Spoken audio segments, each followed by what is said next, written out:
कहानी की शुरुआत होती है एक एस्ट्रोनॉमी क्लास में, जहां टीचर बड़े उत्साह के साथ बच्चों को अपकमिंग मीटियोर शावर के बारे में बता रहा था, जो कुछ दिनों बाद वो लोग अपनी आंखों से देख पाएंगे। लेकिन बच्चों को इस सब में कोई दिलचस्पी नहीं थी, वो सब अपनी ही परेशानियों में बिजी थे। वहीं जूलिया अपनी बेस्ट फ्रेंड सूजन के साथ अपने नए बॉयफ्रेंड आर्तम के बारे में बात कर रही थी। अचानक क्लास के एक स्टूडेंट ने पूछा कि क्या आज का मीटियोर शावर धरती के लोगों के लिए खतरनाक हो सकता है। तब टीचर ने थोड़ा हिचकिचाते हुए कहा, डरने की कोई बात नहीं है, बहुत छोटे टुकड़े आ रहे हैं, वो पृथ्वी की ऊपरी सतह पर ही जल के राख हो जाएंगे। खैर, फिर स्कूल के बाद आर्तम जूलिया को लेने आया और जूलिया ने अपनी फ्रेंड को अकेला छोड़ दिया। बाद में घर पर जूलिया का सामना अपने पिता कर्नल वैलेंटाइन से हुआ, जहां उनके बीच में थोड़ी बहसबाजी हुई। असल में जूलिया अपने दोस्तों के साथ मीटियोर शावर देखने जाना चाहती थी, लेकिन उसके पिता ने मना कर दिया क्योंकि उनका मानना था कि बहुत ज्यादा भीड़ हो जाएगी, वहाँ पे भगदड़ का खतरा होता है, ऐसी जगहों पे नहीं जाते। मगर जब जूलिया ने अपने बॉयफ्रेंड को ये बताया तो उसने कहा कि कोई नहीं, मैं चुपचाप तुझे बाहर निकाल लूंगा। इसी बीच एक स्पेसक्राफ्ट उन मीटियोराइट्स के बीच में दाखिल हुआ। तभी अचानक रशियन मिलिट्री ने डिटेक्ट किया कि एक यूएफओ तेजी से उनकी तरफ आ रहा है। उन्हें शक हुआ कि कहीं ये नेटो का कोई काम तो नहीं, और उन्होंने तुरंत इंटरसेप्टर भेजे इस यूएफओ को गिराने के लिए। वहीं दूसरी तरफ लोकल लोग खुले इलाकों में जमा होने लगे थे, जिनमें जूलिया और आर्थम भी शामिल थे।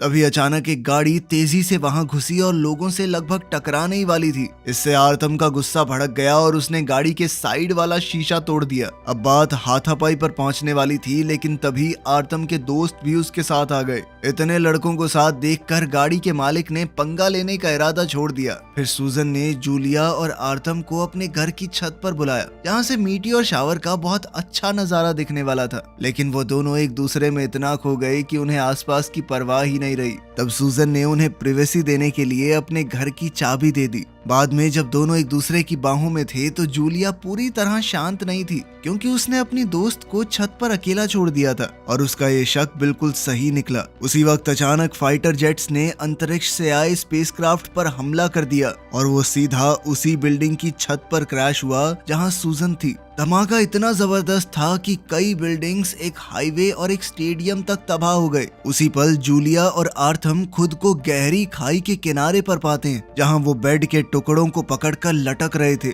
खुशकिस्मती से आर्थम ने किसी तरह जूलिया को बचा लिया और उसे उस आधे टूटे घर से बाहर निकाल लिया। इस दुर्घटना के बाद पूरा इलाका मिलिट्री और पुलिस ने सील कर दिया। कर्नल वैलेंटाइन और पार्लियामेंट के रिप्रेजेंटेटिव मिखेल ने एलियंस से संपर्क करने का फैसला किया ताकि उनके मकसद को समझा जा सके। तभी स्पेसक्राफ्ट से 2 मीटर लंबा रोबोट जैसा क्रीचर बाहर आया। मिखेल ने उसका धरती पर स्वागत किया, लेकिन वो इतना ज्यादा घबराया हुआ था कि उसे हार्ट अटैक ही आ गया। खैर, बाद में वैलेंटाइन ने पार्लियामेंट को बताया कि एलियंस ने क्या कहा। उन्होंने गुजारिश की थी कि कोई भी उनके जहाज के पास ना आए जब तक वो अपने जहाज की मरम्मत करना चाहते हैं। फिर वो वापस अपने प्लैनेट वापस चले जाएंगे, क्योंकि एलियंस ने खुद से कोई हमला नहीं किया था, उल्टा हमला तो उन्होंने किया है बिना उनकी बात सुने। इसलिए वैलेंटाइन ने कहा कि हालात की नजाकत को देखते हुए बिना किसी लड़ाई के हमें उन्हें जाने देना चाहिए। वहीं दूसरी ओर जूलिया को हॉस्पिटल के कमरे में होश आया। तब टीवी न्यूज पर उसे पता चला कि स्पेसक्राफ्ट क्रैश ने पूरे शहर में तबाही मचा दी थी। तभी उसकी नजर सूजन के हेडफोन्स वाले पैकेज पर पड़ी, जिसमें उसकी मौत की डेट लिखी थी।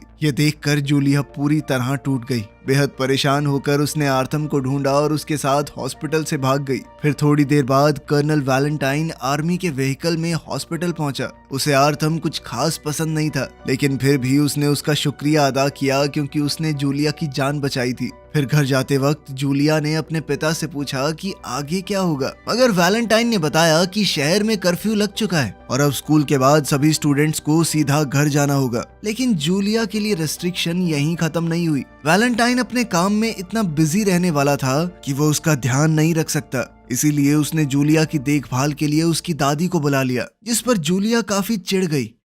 खैर, अब हालात कुछ ऐसे थे कि स्टूडेंट्स को मिलिट्री व्हीकल्स में स्कूल ले जाया जाने लगा। स्कूल के अंदर सूजन की याद में एक मेमोरियल रखा गया, जिसने जूलिया के अंदर का दर्द और एलियंस के लिए नफरत और ज्यादा बढ़ा दी। फिर क्लास के दौरान टीचर ने स्टूडेंट्स को समझाने की कोशिश की कि उन्हें एलियंस को दुश्मनी भरी नजरों से नहीं देखना चाहिए। उसने कहा कि इतनी बड़ी दुर्घटना के बावजूद इंसानों के पास एक मौका है कि वो एलियंस की दुनिया को समझ सकते हैं, अंतरिक्ष में जो राज छुपे हुए हैं उन्हें जान सकते हैं। मगर जूलिया के दिल में सिर्फ गुस्सा और नफरत थी। उसने टीचर की बातों को बिल्कुल गलत समझा और वो तो चाहती थी कि इन एलियंस को जल्दी से यहाँ से भगा दो बस। फिर घर जाकर जूलिया ने अपने पिता की तिजोरी में से एक पिस्टल चुरा ली। कर्फ्यू से 1 घंटा पहले वो आर्थम के गैराज पहुंची, जहाँ उसके दोस्त पहले से मौजूद थे। उन सब के अंदर एलियंस के खिलाफ गुस्सा भरा हुआ था, क्योंकि वो बिना इजाजत के उनके प्लेनेट पर घूम रहे हैं। उसी वक्त जूलिया ने अपने दोस्तों से कहा कि बातें करने से कुछ नहीं होगा,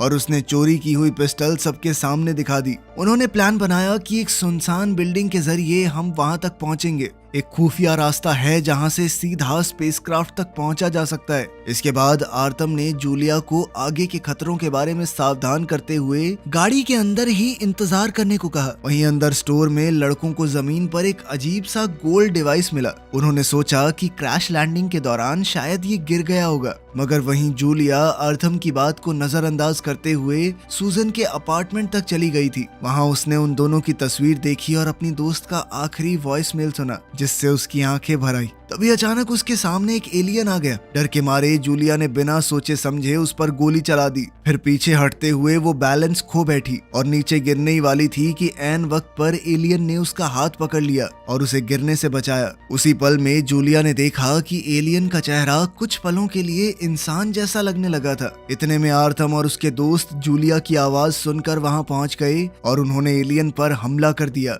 उनके हमले की वजह से एलियन बैलेंस खो बैठा और गिर गया, जिससे उसका एक्सोस्केलेटन अलग हो गया। फिर उनके ग्रुप ने देखा कि वहां एक खाली सूट पड़ा है जिसमें लाल लिक्विड भरा हुआ था। तब उन्होंने फैसला किया कि इसे गैराज ले जाकर इस पर रिसर्च करेंगे। इधर धूल और मलबे के बीच जूलिया को एक जख्मी एलियन का शरीर मिला और हैरानी की बात यह थी कि वो एक नॉर्मल लड़के जैसा दिख रहा था। मगर उसने ये बात किसी को बताई नहीं और बाकी सबके साथ वहां से निकल गई। उस रात जूलिया सो नहीं पाई और एलियन के बारे में ही सोचती रही। फिर सुबह होते ही उसने अपने पिता की गाड़ी चुरा ली और वापस रेस्ट्रिक्टेड एरिया में पहुंच गई। उस एलियन की हालत बहुत खराब थी, वो बेहोश हो गया था। इसीलिए जूलिया ने उसे जैसे तैसे बिल्डिंग से बाहर निकाला। फिर स्कूल में जूलिया ने अपने क्लासमेट गूगल से मदद मांगी और कहा कि क्लास छोड़कर निकलते हैं ना। बाद में जब गूगल ने ट्रक में एलियन का शरीर देखा तो वो अपनी खुशी पर काबू नहीं कर पाया। खैर, फिर उसने जूलिया को बताया कि एलियन के शरीर की बनावट काफी हद तक इंसानों जैसी है और उसे बचाने के लिए उस लाल लिक्विड का ट्रांसफ्यूजन करना जरूरी होगा। इसके बाद अपने पिता के नाम का इस्तेमाल करके जूलिया ने हॉस्पिटल के पास का जुगाड़ किया और चुपके से एलियन को ऑपरेशन रूम तक ले गई। फिर गूगल की मदद से उसने अपना खून एलियन के शरीर में ट्रांसफर किया। इसके बाद थोड़ी देर के लिए एलियन होश में आया और उसका शुक्रिया अदा करते हुए जूलिया को एक अजीब सा ब्रेसलेट दे दिया। बाद में वो दोनों उस एलियन को गैराज में ले गए और उसे बांध दिया। फिर जूलिया घर वापस आई ताकि फ्रेश हो सके, मगर जब वो नहा रही थी तब उसने देखा कि ब्रेसलेट अपने आप एक हाथ से दूसरे हाथ में जा सकता है और वो उसे पानी को कंट्रोल करने की ताकत भी देता है।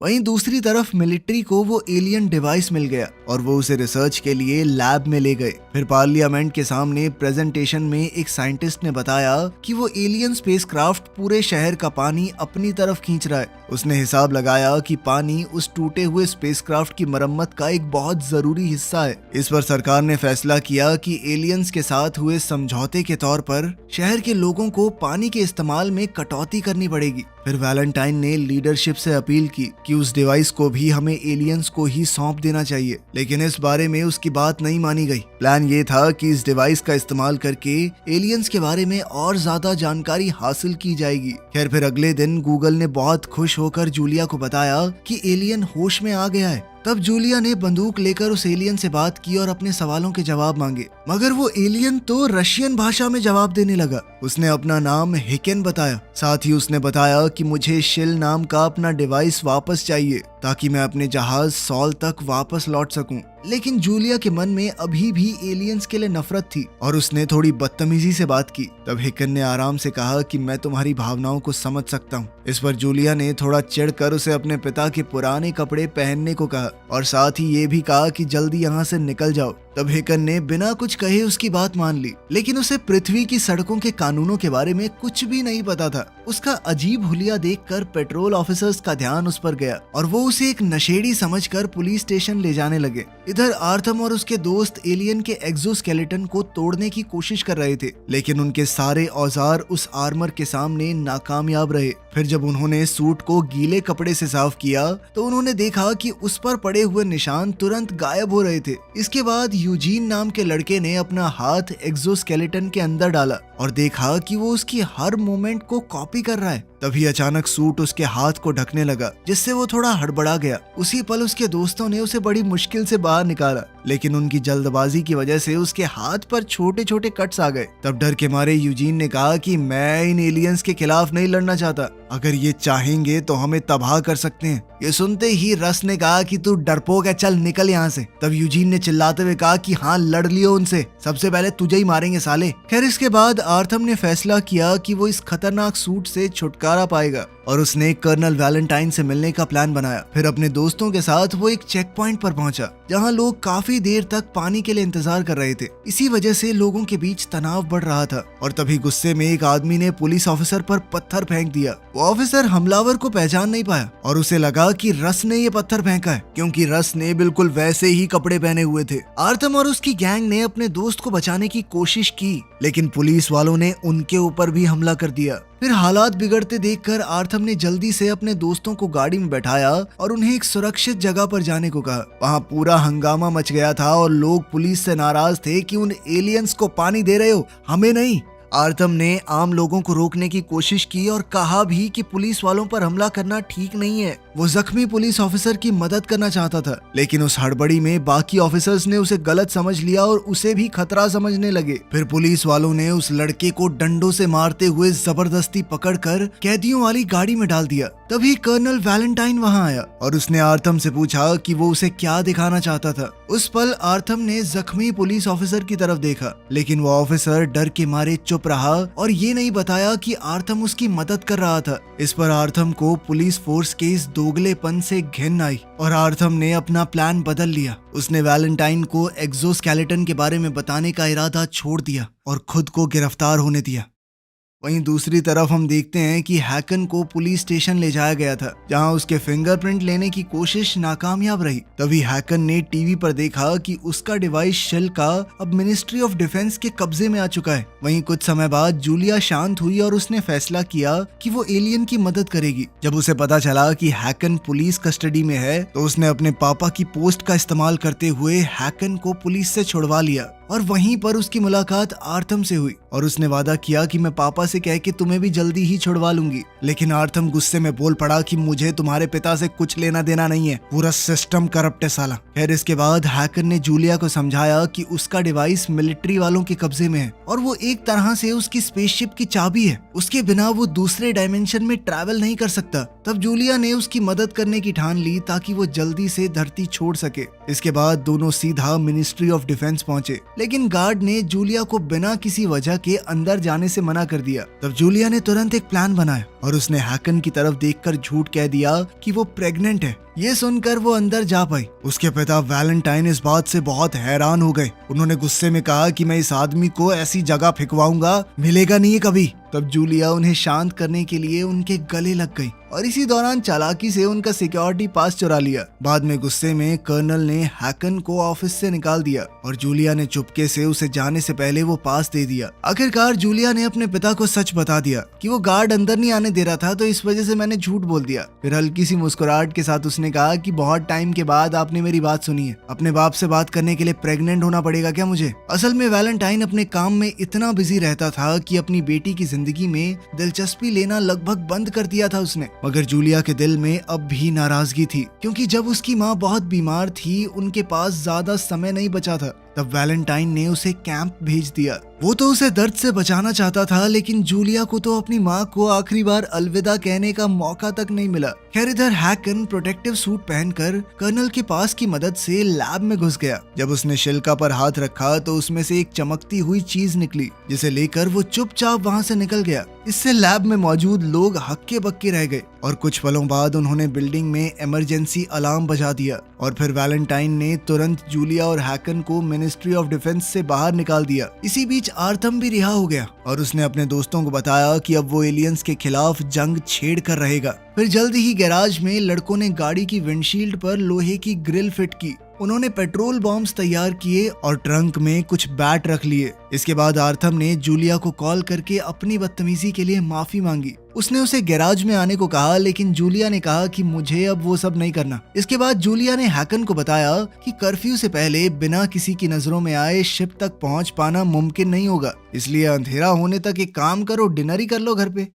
घर पहुंचकर हैकन जूलिया के बूढ़े अंधे कुत्ते चार्ली से मिला। हैकन ने जैसे ही उसे छुआ तो उसे शॉक लगा, क्योंकि उसे कुत्ते का दर्द महसूस हो रहा था। तब जूलिया ने बताया कि वो चार्ली को छोड़ नहीं सकती, क्योंकि ये कुत्ता उसकी माँ ने उसे दिया था। तभी जूलिया की दादी कमरे में आ गई तो जूलिया उन्हें थोड़ी देर के लिए समझाने चली गई कि चल क्या रहा है। जब वो वापस आई तो हैरान रह गई कि चार्ली अब सब कुछ देख सकता था। तब हैकन ने उसे अपना वो डिवाइस शिल्का दिखाया और बताया कि ये बहुत ताकतवर चीज है, जिंदगी का स्रोत है ये, और इतने समय तक इसे अपने पास रखने से वो खुद भी अमर बन चुका है। इसके बाद जूलिया ने हैकन को पैनकेक्स खिलाए और धीरे धीरे उसके दिल में कुछ भावनाएं पैदा होने लगी। इसी बीच टीवी न्यूज में हैकन की फुटेज मिनिस्ट्री ऑफ डिफेंस के कैमरास में दिख गई। अब कर्नल उन्हें ढूंढते हुए जल्दी से घर पहुंचा, लेकिन जूलिया और हैकन किसी तरह वहां से बचकर निकल गए। वहीं दूसरी तरफ आर्लम ने एलियंस के खिलाफ टीम बनानी शुरू कर दी थी। वो इंटरनेट पर प्रोपोगेंडा वीडियोस डालने लगा, जिसमें वो लोगों को एलियंस के खिलाफ इकट्ठा होने के लिए भड़का रहा था। उधर हम देखते हैं कि जूलिया को अपने बैग में अपनी दोस्त का आखिरी तोहफा मिला, जो उसके फेवरेट आर्टिस्ट के कॉन्सर्ट की 2 टिकट्स थी। तब उसने फैसला किया कि वो हैकन के साथ वहां पर जाएगी, ताकि वो भीड़ में छुप सकें और कर्फ्यू का इंतजार कर पाएं। इस कॉन्सर्ट के दौरान हैकन ने जूलिया को छुआ और टेलीपैथी की मदद से उसे अपने होम प्लैनेट ले गया, जहां उसने स्वर्ग से भी सुंदर दुनिया देखी। उसने बताया कि हमारा प्लैनेट बिल्कुल तुम्हारे जैसा ही है, लेकिन वहां पर कोई पॉल्यूशन नहीं है। वहां के लोग भी इंसानों जैसे ही थे,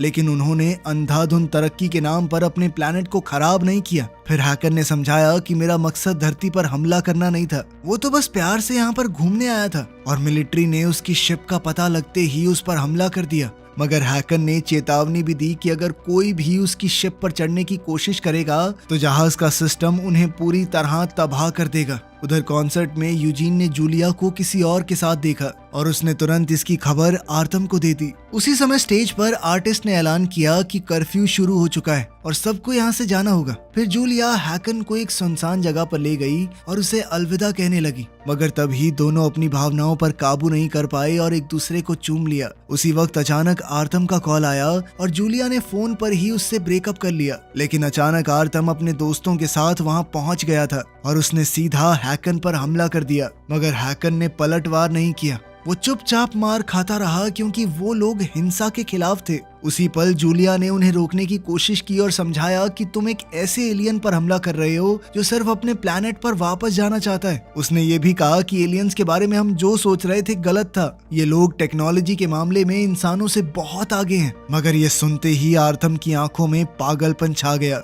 उसने जूलिया को पूरी ताकत से थप्पड़ मार दिया। ये देखकर हैकन के अंदर कुछ बदल गया। उसने अपने सारे उसूल तोड़ दिए और अकेले ही उसने आर्थम और उसकी पूरी टीम को हरा दिया। लेकिन इसी बीच यूजीन को जूलिया के बैग में बंदूक मिल गई और उसने हैकन पर निशाना लगाया। तभी जूलिया हैकन को बचाने के लिए खुद बीच में आ गई, जिससे गोली गलती से रस को लग गई। अब सब लोग तुरंत रस के पास भागे, लेकिन बहुत देर हो चुकी थी। जूलिया ने हैकन से कहा कि बचा लो ना इसे, लेकिन हैकन ने कहा कि अगर ये जख्मी होता मैं बचा लेता, किसी मरे हुए को जिंदा नहीं कर सकता मैं। तब तक मिलिट्री व्हीकल्स भी वहां पहुंच चुके थे और आर्थम अपने दोस्तों के साथ जल्दी से छुपने के लिए निकल गया, जबकि हैकन और जूलिया को गिरफ्तार कर लिया गया। इसके बाद आर्थम ने पाइथन से कहा कि रेजिस्टेंस ग्रुप के लोगों को इमरजेंसी कॉल करो। लोगों को भड़काने के लिए उसने जानबूझकर अफवाह फैला दी कि एलियन ने एक इंसान को मार दिया है। इस खबर को सुनते ही पहले से गुस्से में भरी हुई पब्लिक और भड़क गई। जल्द ही सैकड़ों लोग इकट्ठा हो गए। अपने दोस्त को खोने के बाद आर्थम ने अब लोगों को भड़काना शुरू कर दिया कि ये पुलिस एलियंस को बचा रही है। हम सरकार के खिलाफ लड़ते हुए एलियंस को खत्म करेंगे और इस देश पर हमारा राज होगा। गुस्से में लोगों ने हथियार उठा लिए ताकि वो अपनी जमीन को एलियंस के कब्जे से बचा सकें। अब आर्थम खुद गैराज वापस गया और एक्सोस्केलेटन को पहन लिया ताकि लड़ाई में उसे ताकत मिल सके। इधर जूलिया और हैकन को एक मिलिट्री चेक पॉइंट में बंद करके रखा गया था। जल्द ही कर्नल वैलेंटाइन भी वहां पहुंच गया। जूलिया ने अपने पिता को समझाने की कोशिश की कि लोग शिप के पास नहीं जा सकते। अगर ऐसा हुआ तो सेल्फ डिस्ट्रक्ट सिस्टम एक्टिवेट हो जाएगा, जिससे पूरा शहर तबाह हो सकता है। लेकिन तब तक भड़के हुए लोगों ने सिक्योरिटी तोड़ दी थी और रेस्ट्रिक्टेड एरिया तक पहुंच गए थे वो। फिर जल्द ही एलियन शिप से रोबोट्स बाहर आए जो अपनी टेक्नोलॉजी की सुरक्षा करना चाहते थे। इंसान बहुत ज्यादा भड़के हुए थे, फिर भी रोबोट्स ने कोशिश की कि इंसानों को नुकसान कम से कम हो। जल्द ही मिलिट्री भी जंग में उतर गई ताकि हालात को और बिगड़ने से रोक सके। तब वैलेंटाइन ने अपनी बेटी की बात को ध्यान से सुना और उसने माना कि मैं सच में तुम्हारी मदद करना चाहता हूँ, लेकिन उसके अंदर उसे खो देने का डर भी था। खैर, फिर अपना मकसद पूरा करने के लिए जूलिया ने बहुत बड़ा कदम उठाया। उसने बंदूक उठाकर अपने पिता को मजबूर किया कि आर्मर्ड व्हीकल की चाबी दे दो मुझे। फिर जूलिया और हैकन सीधा स्पेसशिप की तरफ निकल पड़े, मगर रास्ते में पागल हो चुका आर्थम उन पर टूट पड़ा और उनकी गाड़ी को उलट दिया। तभी हैकन बाहर निकला और उसकी आर्थम के साथ जबरदस्त लड़ाई शुरू हो गई। अब आर्थम लगभग हैकन को हराने ही वाला था, लेकिन उसी वक्त जूलिया ने गाड़ी से उसे टक्कर मार दी। आखिरकार इंसानों की फौज हार चुकी थी। रोबोट्स अब मिलिट्री पर हमला करने ही वाले थे, लेकिन वैलेंटाइन ने अपने हथियार नीचे रख दिए और हाथ उठाकर इशारा किया कि उनके फौजी शांति बनाए रखें। उसी समय हैकन और जूलिया ने एक दूसरे को खुशी से गले लगा लिया और जूलिया ने हैकन के लिए अपने प्यार का इजहार किया। लेकिन गुस्से से लाल आर्थम एक्सोस्केलेटन से बाहर निकला और उसने गुस्से में जूलिया पर गोली चला दी। तभी हैकन उसे बचाने के लिए सामने आ गया और दोनों को गोली लग गई। अब कर्नल का सबसे बड़ा डर सच बन गया था। जब वो अपनी बेटी के बेजान जिस्म के पास दौड़कर पहुंचा, तभी रोबोट्स हैकन और जूलिया को स्पेसशिप के अंदर ले गए और उन्हें रीजनरेशन कैप्सूल्स में रख दिया। तभी जहाज के एआई सिस्टम ने वैलेंटाइन से बात की और बताया कि उसकी बेटी जिंदा रहेगी। हैकन जूलिया से इतना प्यार कर बैठा था कि उसके लिए उसने अपनी जिंदगी कुर्बान कर दी थी ताकि वो उसकी जान बचा सके। सॉल ने यह भी खुलासा किया कि हैकन ने धरती का मिशन बाकी सबसे छुपा कर किया था। पृथ्वी का वातावरण काफी हद तक सही है, लेकिन यहाँ के लोग बहुत गुस्सैल हैं, इसीलिए दूसरी दुनिया के लोग उनसे संपर्क नहीं करना चाहते। खैर, फिर भी जूलिया और हैकन की कुर्बानी ने एआई को अपनी सोच बदलने पर मजबूर कर दिया और अब वो ये सारी जानकारी अपने प्लेनेट तक पहुंचा देगा। इसके बाद जूलिया होश में आई और उसने आंसुओं के साथ हैकन के बेजान शरीर को देखा। फिर शील को वापस उसकी जगह पर रख दिया गया, जिसके बाद वो स्पेसशिप खुद ब खुद वापस अपने प्लेनेट की तरफ रवाना हो गई। वहीं हैकन के कैप्सूल में भी रीजनरेशन प्रोसेस शुरू हुआ, जिसका मतलब ये था कि शायद वो भी बच जाएगा। आखिरकार कहानी के अंत में जूलिया सोच में पड़ गई कि जो एलियन किसी दूसरी दुनिया से आया था, उसके अंदर इंसानों से ज्यादा इंसानियत थी। वीडियो पसंद आई तो लाइक कर देना, चैनल को सब्सक्राइब कर लेना। मिलते हैं अगली वीडियो में।